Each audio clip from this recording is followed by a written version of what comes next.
Okay, Stanley Milgram.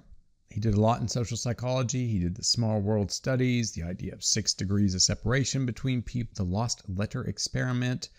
He did the experiment where the guy looks up at the sky and then the people that walk by, the other people start looking up too. So he did a lot in social psychology. Kind of as a random side note, he grew up in New York. He went to a place called James Monroe High School. And he went there with Philip Zimbardo. That being said, his most well-known experiment is the Milgram experiment, maybe the most well-known social psych study, period. We do talk a lot about Milgram in social psychology. A lot of people think that there were ethical issues with the experiment. Basically, they showed that obedience is the default. If you don't know what to do, you're not sure what to do, you get obedient to an authority figure. But from Milgram's point of view, why isn't defiance the default? If an authority figure asks you to do something, why do you just comply and get obedient? My guess is he's the kind of person that probably wouldn't have completed the shocks all the way up to XXX. From what I've read, sometimes a bit of a disagreeable person. I can completely understand this. When I look at the prompts for what the researcher would say, you must comply, you must do this. There have been times in my life I was a little bit disagreeable myself, especially when I was a young person, especially when I was like in middle school, high school. And whenever somebody would tell me that I have to do something, that I must comply, I must do it, I absolutely would not do it. So it's, for me, when I first learned about this experiment as an undergraduate, I thought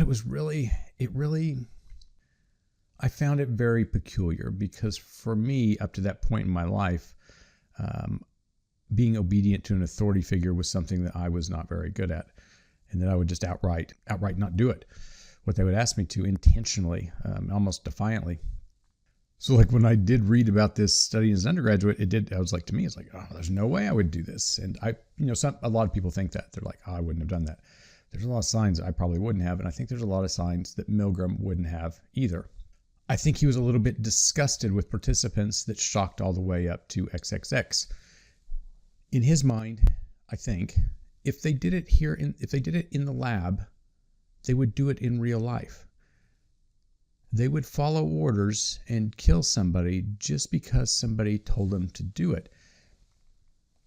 And maybe in his mind, he thought, why should I care for a person that would do that? Why should I feel empathy towards them? And so we talk a lot about the ethics of the Milgram experiment. I think from his point of view, he's like, I'm not sure if they deserve the type of empathy that people would like for me to have for them. But then it's on the flip side, it's like, okay, you believe them to be unethical, and now you're doing maybe something unethical to them. So there is a movie called The Experimenter. By the time he dies, he seems, at least in the movie, he seems a bit resigned. He had several heart attacks. He eventually does die from one. He dies at roughly the same age I am now. And when I think about him, I could be wrong.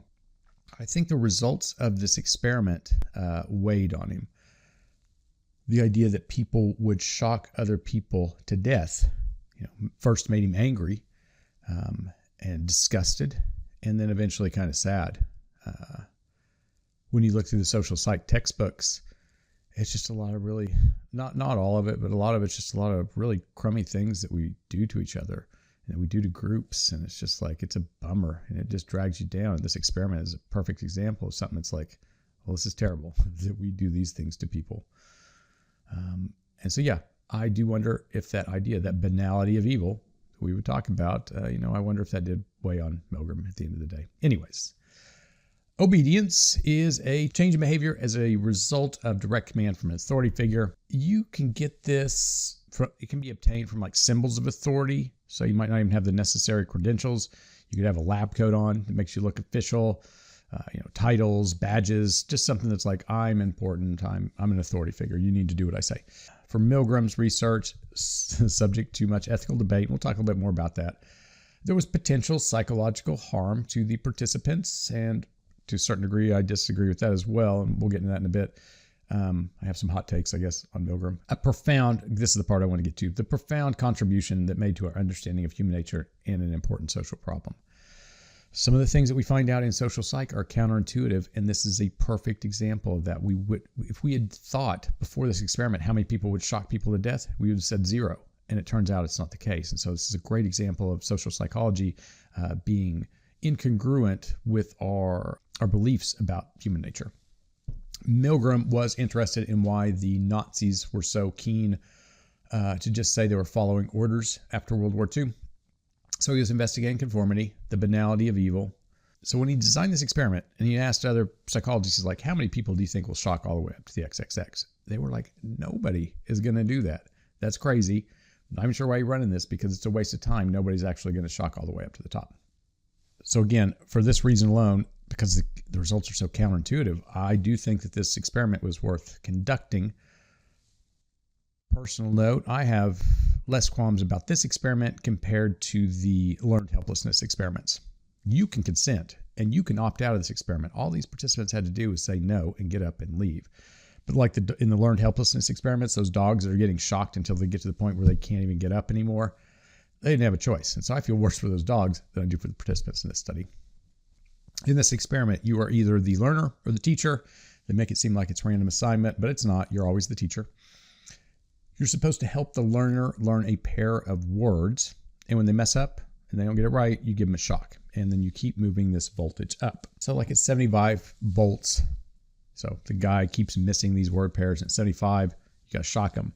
90, so shock him. And then you got to move up to 105 and then 120. And it starts getting to be kind of bad. You know, he's yelling through the wall. There's you're on one side of a wall, he's on the other. You can hear him through the intercom. And so, yeah, he misses 120. You go up to 135. He misses the next pair, and you keep doing it. And it's getting worse and worse. So like when we get to 150, he's like, get me out of here. I told you I had heart trouble. My heart's starting to bother me. Let me out. And he wants to get out. You'd think maybe this would be where people would stop, but no. 165, 180, 195. Let me out of here. You have no right to keep me here. 210, 285, agonized screaming. 315, intensely agonized scream. I told you I refused to answer. I no longer want to be a part of this experiment. 330, let me out. You have no right to hold me here. Now, there is a video of the original experiments, and I will post it in the modules. When they're at 300 and they're going up to 315 or whatever it is, it's not easy for them. I'll give them that. It wasn't easy for them to continue to do the shocks. They'd be like, hey, I don't know. I don't want to do this anymore. And then the researcher, because again, what the study's about is obedience to authority. When the participants like, I don't want to do it anymore, they had these very specific lines they would go through. And so it's like, I don't want to do it anymore. The researcher would say, please continue. Please go on. And then you go up to the next one, and he's like, I don't want to do this anymore. The experiment requires that you continue. It is absolutely essential that you go on, or that you continue. You have no other choice. You must go on. That's probably definitely the one that would have got me. You have no other choice. We have plenty of choices. We all know this. So yeah, predictions for the experiment, they'd call it quits at about 135. No one would go up to 450 volts. These were 40 men for the original study from New Haven, Connecticut area, and 26 of those 40 participants, so 65%, delivered the ultimate punishment of 450 volts. So 65% went all the way up to 450. Now it gets to a certain point. So once we get to 330, my heart's bothering me. Let me out. Hysterical. I want out. You're killing me. Basically, is what he's saying here. What happens is they hear a thud. And as you go through the other volts, or up to 450, he doesn't make any complaints anymore because he's not making any more responses. So you're like, here's the word pair. He doesn't make a response. And then the researcher's like, you're going to have to shock him. You must go on. You must continue. You don't have any other choice.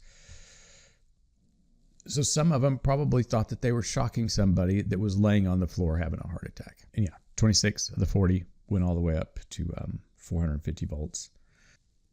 So yeah, I mean, obviously that's terrible. What's terrible, even worse, is that it replicates. It replicated numerous times and still replicates today. During the experiment, people will say that the participants in this experiment were tormented. And when they say that, they do mean that they were tormented during the experiment, not necessarily afterwards. When they went through the severe shocks, they were tormented by that experience during the experiment. Many wanted them to stop. And again, I'll post the video of the original one so you can check it out. There's no gender differences here. So 40 women showed the exact same results. 65% gave the 450 volts. Not just here or not just in the US, and it's not just this time period. It has been over decades in numerous countries, they've gotten fairly similar results. So the basic findings have been found in several different countries. Does that mean that we are all Nazis, which was, one of the original parts of the experiment? Well, no, not necessarily. Individual's character can make a difference. There were some people, and again, you can watch the video where he's like, I'm not going any farther. And they're like, you must go on. He's like, I don't have to do anything. And he's like, here, they got paid to take part in the experiment. He's like, here, take the money back. I don't want it. There are some people that are going to be more likely to go all the way to the top. People that have a authoritarian personality, they score high on what's called the F scale. People with a high F scale score, they're rigid, dogmatic, according to the text, sexually repressed, ethnocentric, intolerant of dissent, and punitive. So, yeah, that sounds right. With people that are high in this F scale, they are very submissive towards people above them, their authority figures, and very dismissive and aggressive towards people that are below them. So if you see somebody that they're really scared of the bosses, but they really love on the underlings, that they just put them through the ringer all the time, they're probably high in this F scale. So Milgram, he did identify some factors that increase and decrease the rates of obedience. And so if there's control, no commands, nobody does it. I mean, that completely makes sense. Except for one. Well, there's one or two people that are unwell, and they will do it without any commands. You're just shocking them without anybody even telling them to do it. Crazy. The baseline for males and females is about the same at 65. If you're in an office building compared to an experimental lab, it does go down quite a bit if it's an ordinary person in charge. So they were wearing a lab coat, a gray lab coat. They didn't want to wear a white lab coat because they didn't want them to confuse them with a doctor. It does go down quite a bit if the experimenter is in a remote location. So if you're giving the commands through a intercom system. If the victim is in the same room, so again, as I said, there was a wall, a divider between these two. If you put them in the same room, it's still at 40%. So you're now looking at this person that you're shocking, and it's still at 40%. If you're required to touch the victim, so what they would do is they would put their hand on the plate where they're getting shocked from, still at 30%, which seems crazy. If two Confederates rebel, and so we have talked about this in some of the other conformity experiments, like the Ashline conformity experiment. If people are if you have one person that's like, hey, this is not cool, I'm not taking part in this anymore, then if you were thinking that yourself, then you're going to be like, hey, yeah, me neither. But for a lot of people, they need that other person to stand up and say, this is not cool and we're not going to do that. And so if you take one thing from this course, most people don't know about this experiment, but you do. And so if you are going to have to be that one person that stands up and says, hey, this is not right, because you're the one that has the knowledge and you're the one that's taking social psych. So if you take one thing away, please take that. But yeah, one big part of it is the authority figure. And so you need that authority figure with the lab coat, or if you don't have that, if they're not physically there, it drops. And then if it's just an ordinary person that's given the commands, the orders, it definitely drops too. The victim, so yeah, being seated next to them, it drops it, but in my opinion, it doesn't drop it enough. If you actually have to put their hand on the metal plate when they're getting shocked, it brings it down. Another one, unpublished though, obedience is only 15% if you have a prior relationship with the victim. So look at that as positive or negative, either way. So for some people are like, okay, yeah, this makes sense that this happened. For some people, it's like, I don't get it. Why did this happen? Part of it is probably related to the elements of the procedure. They did not, the participants doing the shocking, did not necessarily feel like they were responsible. They felt relieved of the responsibility. Even some of them, they would be like, who's going to take responsibility if that man has a heart attack? It's like, we'll take responsibility. And so it's like, okay, then I'll do the shock because I'm not the one responsible. You clearly are the one responsible though. So it's like, if let's say you actually did do that, it's murder. It's manslaughter at the very least. So yeah, you would be responsible for that. In any case, there was a gradual escalation. It was very small increments. So, 150 to 165 and 165 to 180 or whatever it was. And so it's just like, it's slowly building. It doesn't just all of a sudden you're at 450. The situation was novel. Nobody taking part in this experiment had been an experiment like this. So it was completely unknown. And what are the norms in a situation like this? For those participants, they had no idea. The task was very quickly paced. They trying to prevent participants from actually thinking through it and, thinking about their values and their opinions, thinking about through those possible consequences, like if that man actually is having a heart attack. So yeah, they made it very quickly paced so they didn't have time to think. A lot of them, 65%, they shock all the way up to 450, maybe kill the guy. They don't know. And yes, during that experiment, I'm sure they felt a lot of anxiety and stress, and they were tormented. However, after the experiment, how did these participants feel? So they were surveyed later. 84% of them were either glad or very glad to have participated in that experiment.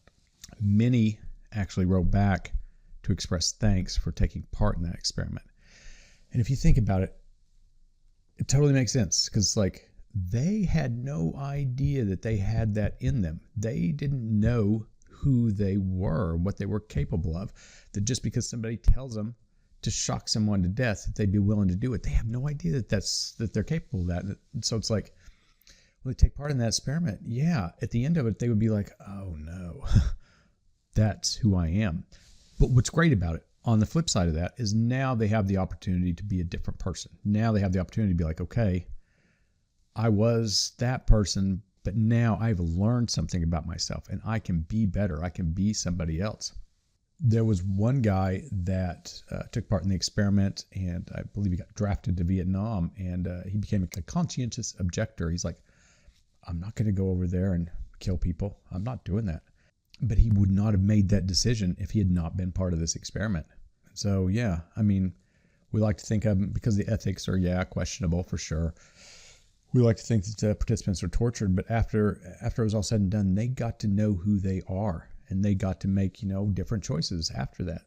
Most of us don't get that. We don't get to see exactly who we are. And they, in that experiment, they got to see who they were. And so, it was a gift to a certain degree. Hot take again. We can't do direct replication of Milgram experiment because of the ethical reasons, at least in this country. So we've created other ways to explore similar concepts.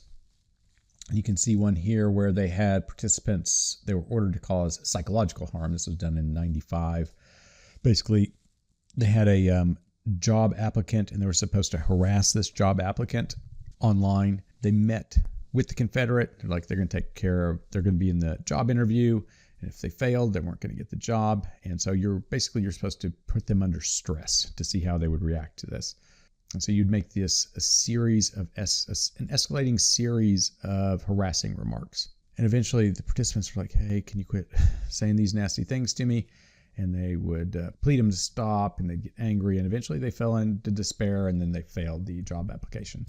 They had 15 different remarks that they said through this experiment. And it's like, how many participants do you think? This is 95, causing this psychological harm. How many people went through all the way through 15 of them?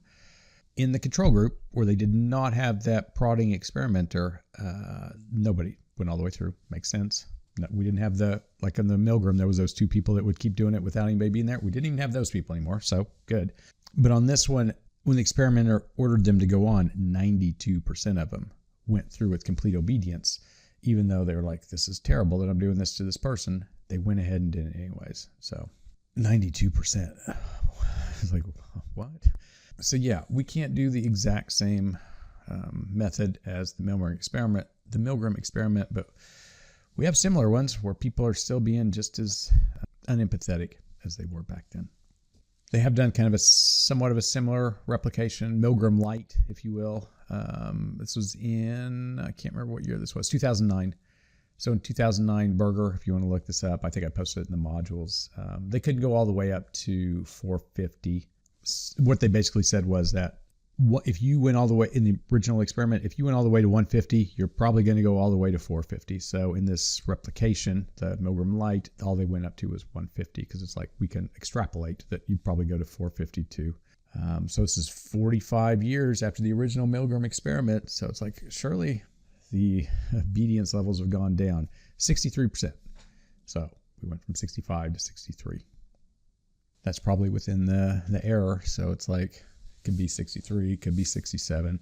So I guess what I'm saying is probably not a significant difference between that 65 and that 63. Lingering questions. Why do Milgram participants follow orders? What are some of these moral implications of their behaviors? Do these situational factors provide an excuse?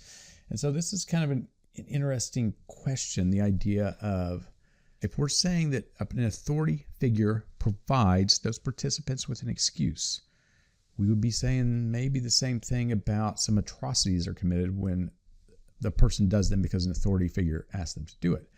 And it's like, are social psychologists unwittingly excusing the perpetrators of atrocities when they do them because an authority figure told them to do it? Are we like letting them off the hook? Maybe. It's definitely something to think about, unless, again, kind of rounding around, going back to the beginning, I'm not sure Milgram would necessarily let those people off. From what I have gathered from outside readings, it seems like he was kind of disturbed, and maybe he didn't feel that much empathy for people that were willing to do this. But again, also on the flip side of that, it's like the people that did do it, once they learned about who they are, they wanted to make a change, and they felt good about learning that information about them. They were glad that they learned that information about themselves. So mostly people just want to talk about the ethical concerns with the Milgram experiment, but there's many facets and there's many interesting things going on there that we should probably think about a little bit more.